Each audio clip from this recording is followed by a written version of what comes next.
Hello guys, তাহলে সাত সকালবেলা ব্যাগ নিয়ে আমরা কোথায় যাচ্ছি সেটা জানতে হলে ভিডিওটা শেষ অবধি দেখতে হবে। আমার ছেলে খুব এক্সাইটেড, ওই টেনে টেনে নিয়ে যাবে। তো গাড়ি করে সকালবেলা বেরিয়ে পড়লাম। গাড়ি চলছে, আমরা বাস স্টপে স্প্ল্যানেডে এসেছি। এখানে বাস রেডি হচ্ছে, তো উঠে পড়েছি বাসে। এবার আমাদের গন্তব্য চাউলখোলা। বাসটা লাক্সারিয়াস বাস, স্প্ল্যানেড থেকে ছাড়ে সকাল 8:30 এরকম রুফটপ দেওয়া, কাঁচ দেওয়া, স্কাই দেখা যাচ্ছে। এসি বাস, বাস পুরো ফুল। আমাদের কচিকাচারাও ভীষণ মজা করছে।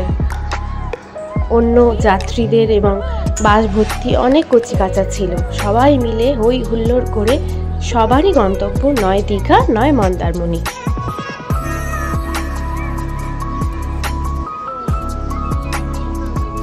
বাচ্চাদের অত্যাচারে এবং সকালে ওঠার দরুন ক্লান্ত দুজন নিদ্রার পূরণ করছে। বাস চলছে বাসের মতো, সুন্দর রাস্তাঘাট পেরিয়ে আমাদের নিয়ে যাচ্ছে গন্তব্যস্থলে। দুদিনের ছুটি কাটানোর জন্য মন্দারমণি খুব একটা খারাপ অপশন নয়।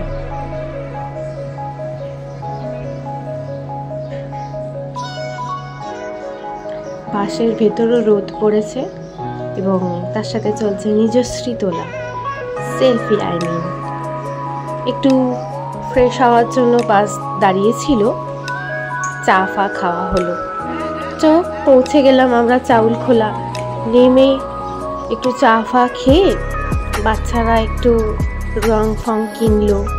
কিনে আমরা অটো করে মন্দারমণি যাব। একদিকে রাস্তাটা সোজা যাচ্ছে দীঘার দিকে, আর আমরা চাউলখোলাতে নেমেছি। এবার অটো বুক করে চললাম আমাদের রিসর্টের উদ্দেশ্যে।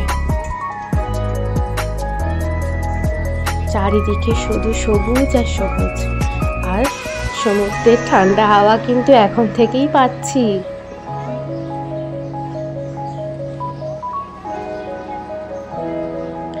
বাচ্চারা ভীষণ এক্সাইটেড। পৌঁছে গেলাম আমাদের রিসর্ট স্টার ইন মন্দারমণি। ভীষণ সুন্দর রিসর্ট। এইগুলো premium room, AC, sea facing. আমাদের রিসর্ট থেকে sea just 2 minute walking distance. চললাম।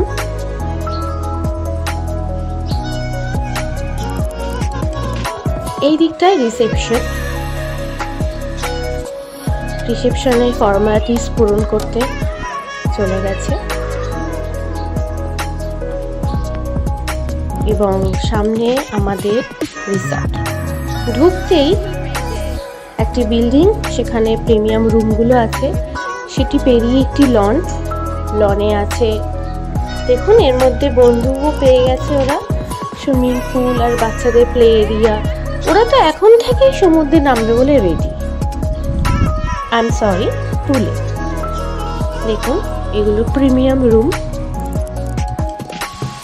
সামনে সুইমিং পুল বিশাল বড়, এবং বাচ্চাদের প্লেইং এরিয়া।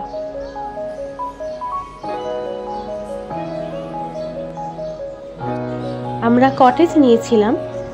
এখানে আসে পরপর অনেকগুলি দু সাইডে কটেজ আছে।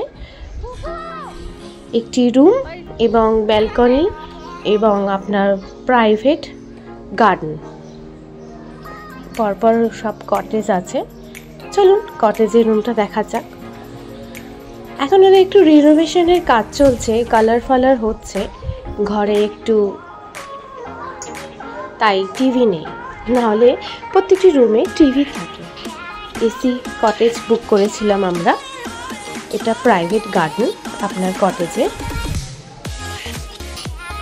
জানলা, এই যে আমি। এটা ডাইনিং এরিয়া, এখানে খাওয়া দাওয়া আমরা ঢুকেই সবাই খুব ক্লান্ত, খেয়ে দিই আগেই সুইমিং পুল, বিশাল বড় সুইমিং পুল এরিয়া, সবাই মিলে খুব মস্তি হচ্ছে।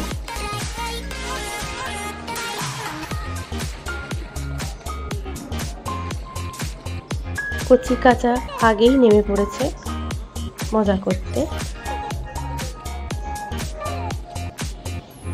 এটা night view of swimming pool. রাত্রির বেলাও কত লোক, দারুণ এনজয়মেন্ট, সাথে মিউজিক বক্স বাজছে। এটি একটি চায়ের দোকানে সি বিচের সামনে আমার ছেলে দোলদোল খাচ্ছে। তার পরের দিন সকালে কমপ্লিমেন্টারি ব্রেকফাস্টে ছিল লুচি, আলু ঘুগনির তরকারি,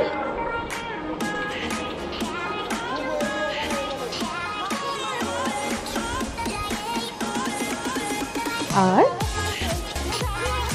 এগ টোস্ট। খাবার দাবারের কোয়ালিটি এবং কোয়ান্টিটি দুটোই অসাধারণ। ডাইনিং এরিয়ায় আমরা সব ব্রেকফাস্ট করতে ব্যস্ত, সাথে চাও ছিল। চাটা জাস্ট জমে গেছে। আমরা পুলের ধারেই সুইমিং পুলে চান করছি আর লাঞ্চ। আজকে সবজি, চিকেন, মাছ বাচ্চাদের জন্য ভাজা নেওয়া হয়েছে, ভাত, আলু ভাজা, ডাল।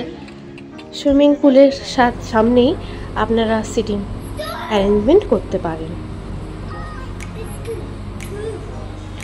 রাত্রিবেলা সন্ধ্যের দিকে খুব তুফান, ঝড়, বৃষ্টির সাথে সমুদ্রের হিমেল হাওয়া, প্রাণটা যেন জুড়িয়ে গেল।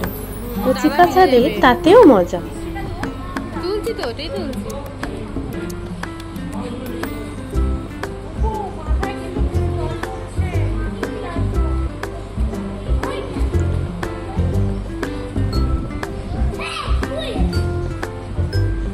বাইরে ভীষণ বিদ্যুৎ চমকাচ্ছে, কালো করে এসছে, খুব জোরে ঝড় বৃষ্টি হচ্ছে। পরদিন সকালে আবার বেরিয়ে পড়েছি লাল কাঁকড়া ব্রিজের উদ্দেশ্যে অটো করে।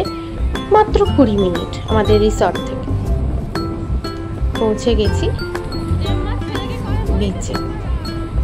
সুন্দর মন্দারমণি এবং সুন্দর স্মৃতি। তো হ্যালো বন্ধুরা, কেমন লাগলো আমার ভেরি ফার্স্ট ব্লগ জানাবে অবশ্যই।